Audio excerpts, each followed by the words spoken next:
Chapter 4, the Holy Trinity. And how do we do that? First place is we got to start changing the way our hearts think. Well, technically our minds, because our heart is just an organ, technically, if we're being honest. But you know what I'm saying? Change the way our minds think. We need to start realizing that even though we have our differences, we are all the same. And stuck in the same boat, I might add, okay? If the world goes under, we all go under, okay? So why not just come together as one and make it better for everyone? All right, like ants. All the numbers, they work together as one. They work for the queen. They live for that queen. And eventually, they're going to die for that raggedy ass queen. But at least they got commitment. At least they got consistency, baby. And they stronger than a motherfucker. You'd be surprised. They're one of them surprise you animals. You'd be like, oh, okay, you don't just live twice your weight. Show off much, playboy. But our queen per se shouldn't be a person, place, or thing, but rather an idea. And that idea, just spitballing, just throwing some stuff off the top of my head, is the betterment of all mankind. Do you hear me? All mankind. All good mankind, at least. And womankind, don't want to forget them. Because they be like, where's the woe? Where's the woe? It's right beside us. We haven't forgot the woe. Woohoo! You know what? Humankind should probably just cover it all, right? If I say humankind, it'd just be like, okay, he's talking to all of us, right?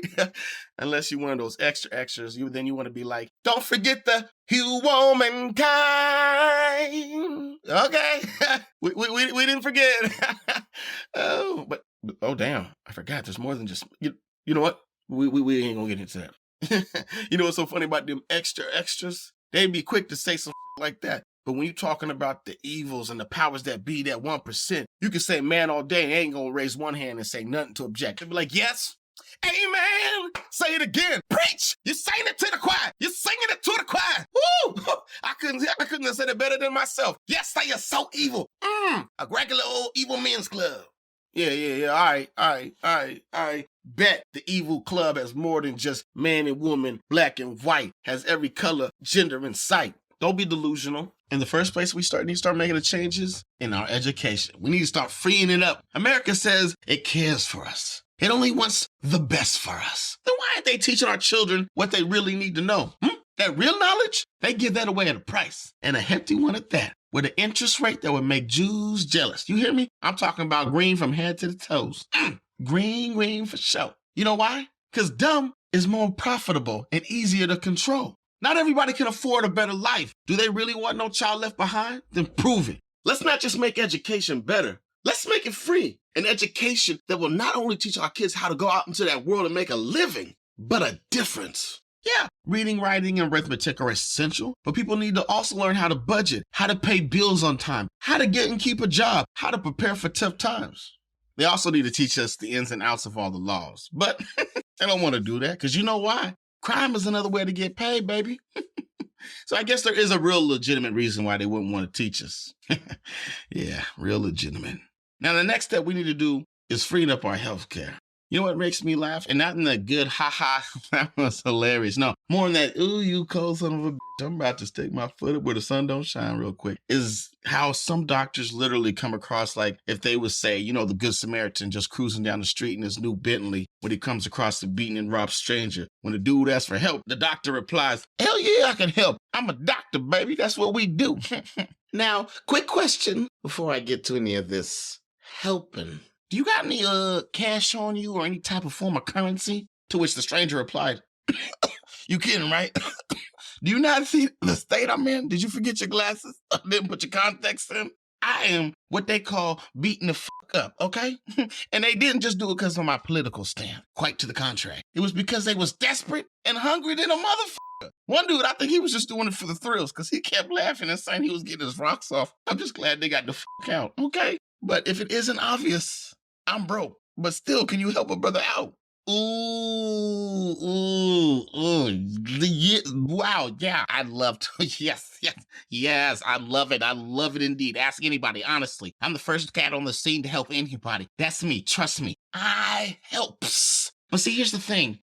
Here is the thing. You know, after I became a true doctor, I had to take this hypocritical oath along with a couple other oaths. Basically, long story short, I don't want to waste your time, but my time is money. That I'm living that good type of life. You see what I'm saying? Good news for you, though, is the hospital is really not that far. A little bit further, yes, if you got to crawl. But again, not too far. So if you just crawl your way there, fill out the proper forms, and get approved, you'll be seeing me soon again in no time. And I don't like to toot my own horn, but I make Dr. Strange look like an average first-year med student. Do you hear me? Do you hear how well I be pimping the body? Okay, yeah, you sound like top notch, grade A. So, do you think I can get a ride to the hospital at least, so I can see if I'm approved or anything? Ooh, you definitely got a lot to ask today, don't you? Okay, what did I say earlier? I said I love to help. Ooh, I love to jump in there and pull you up into my wagon and help you. But see, this ain't no wagon. This is a Bentley, fresh. Again, like I was saying, I'm Mr. Helps. But see, here's the thing. We ran into another problem. That's a Bentley, and a new Bentley. And the interior inside, magnificento. It is to die for, okay? You are profusely bleeding, like you're literally gonna bleed out. And the last place you want to bleed out is in this fancy Bentley, okay? I don't mind bleeding out in there. Oh, I'm sorry. I misspoke. The last place that I would want you to bleed out is in that fancy Bentley. Because it's a fancy Bentley, of course. But you know what? We need to stop this small talk and all the chit chat, because I'm about to be late for work, and you're definitely going to be late for life if you don't get to crawling. You see what I'm saying? So we need to part our ways. But I'll see you again soon in no time. Again, if you get a pre-approved, though. Toodles. Yeah, I get it, man. You went to school for a whole bunch of years. You worked so hard. You put in so much time, so much money, so much dedication, and you up to your eyelids in debt. I get it. No, I totally get it. They grind you, you grind us. It's the beautiful circle of life. No, but I feel like we could definitely do better than that. And that's the motherfucking fact. We just got to try and put a little bit of back into it. Put a little bit of back into it. Because I don't know, man. Money being the motivating for why people doing it in the work is why I see some of the most evilest things out there. Hopefully, though, with free up education, it makes it easier for us to accomplish this dream of free healthcare. No longer are people stressed out. We need to take money out of the equation as the main motivator for why people choose their paths in life. Because I don't know about you, y'all can be the judge of this, but for me, looking out into the world, what I see is most people don't get into a job because they like it, or they love it, or they just want to do more of it. Well, I mean, unless, of course, you're a porn star. Then you definitely got to like it, love it, and want some more of it. Otherwise, you definitely got something going on in that brain. A couple loose screws, something's going on that ain't adding up. If I'm being 100, you know? But most people nowadays, they get into the line of work that they choose their career, their path, their thing for the rest of their life, mainly because of the money equation. Is it going to make me good money? Am I going to live a good life, an okay life? And me and my family going to do fine? No, because life has become too hard. Nowadays, people don't got time to think about what morally conflicts us or morally uplifts us. Nah, we just got to chase that bag if we want to stay glad. And if I'm being honest, if I'm keeping it 100, I think it makes God sad watching us scrambling around for nothing. If you want to get into the line of civil servant duties like a doctor or EMT or a policeman, those are the kind of people we don't want to be motivated by money. Nah, we want people that are naturally good at heart and naturally want to help folks out. Because as soon as you start putting money into the equation, that's when things start getting a little crazy, with a little fuzzy. People don't make the right decisions all the time when money's on the line and on your mind. Policeman is the last person that you want getting on a job for money. If they getting on it for money or power, you are You got yourself a Denzel Washington, and then Denzel Washington's got a whole bunch of other Denzel Washingtons ready to Denzel Washington you. Do you hear what I'm saying? That's the last thing you want. They slapping everybody's mama, taking money from every drug dealer they can see, causing all types of craziness, bodies dropping everywhere. Now, that's the last thing you want, okay? Trust me, you want your Supermans on the police force. Niggas there just for the love of it. I love protecting folks. That's exactly why I'm not getting into it, folks. No. And it's not like free healthcare can't be accomplished. Because right now, there's literally 160 countries that is bumping that free healthcare. And there's only 41 without. We out here standing proud and loud, bragging how we the best country around. Yet, we still can't figure out how to get free healthcare. That's cool. I ain't judging. You know, God take care of me, so I'm Gucci. It's like we the people, we can't afford to get sick. Some can't afford to live. Most can't afford to die. A lot, though, they can only afford to sacrifice. And sacrifice we do. Just day and night and day, in and out, on our knees trying to make a way. But I'm done with that. I don't know about you. P.S., a little side note. I feel like people who take that path in life to help serve the community, like the doctors, nurses, firefighters, police, etc., should also be served with the best perks in life, to help them get by. And now I haven't thought about what they should be exactly, but honestly, if you take a route to help the community, I feel like the community should help give back. I'm just saying, just throwing out some thoughts into the air. You throw some thoughts back, and let's just see what's cracking with it. Speaking of sacrifices, no one really sacrifices more than soldiers do. So it's not only a sad and dirty tragedy, but also a shame that there's such a thing as homeless veterans. These people who are trained by you, who fight all your little wars and take all your orders, no matter how much of a conflict it may be to them morally, of course.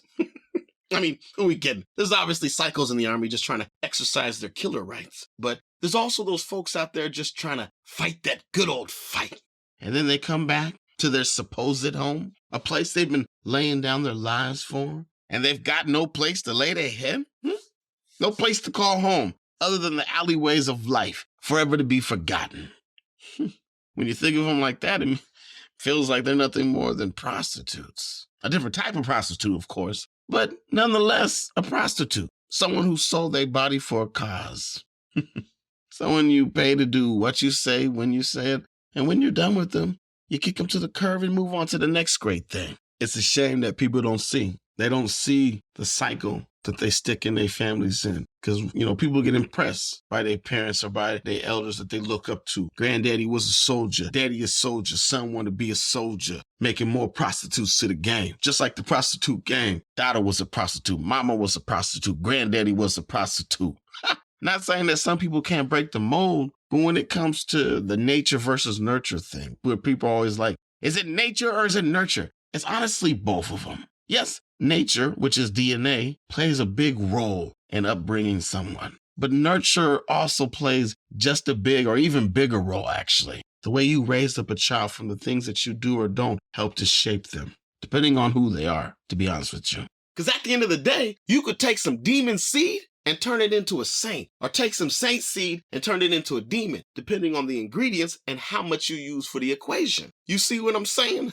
A little bit of this, little bit of that. And homeless veterans, they only make up a fraction of the homeless in this ever so growing great country. Then we got homeless children, homeless families, homeless mental patients, all types of different faces from all types of races. And I used to be, a little bit colder in life. I used to think that people are in these situations because they put themselves in these situations. They're not putting in that effort. They're not putting in that work. They're not putting in that hustle. They didn't have that drive. You see what I'm saying? But sometimes it's not as cut and dry as that. Sometimes life is just that hard. That's life. You know what I'm saying? Even where the father's working a job, a mother's working a job, it is still too hard to keep even a shack over their kid's head because life around them is too expensive. And landlords out there raising their rent anytime they see fit. Maybe just to kick them out or grab a couple more dollars to go down to the casino with. Either way, folks is out there struggling just to live okay. Or worse than that. The gap between the richer and the poor keeps getting further and further every day. We need to change this. Because last thing we need on the streets is our homeless children, homeless veterans, homeless mental patients. You don't need homeless mental patients out on the motherfucking streets. See, that's one person closer to that Joker status. That's how you get yourself a regular Gotham City. Mental patients on the street not knowing what to do, okay? And how people treat the homeless just keeps getting crazier and crazier. Like now they got some places out there that want to make it illegal not to have a place to call home. What? Oh, okay, so you trying to throw them niggas in jail. And if they get out, they still won't have a house, so they'll go right back to jail, which means they'll be continuously in jail, which at the end of the day, it just makes another slave to a greedy system. But I vote we do something different. Yeah.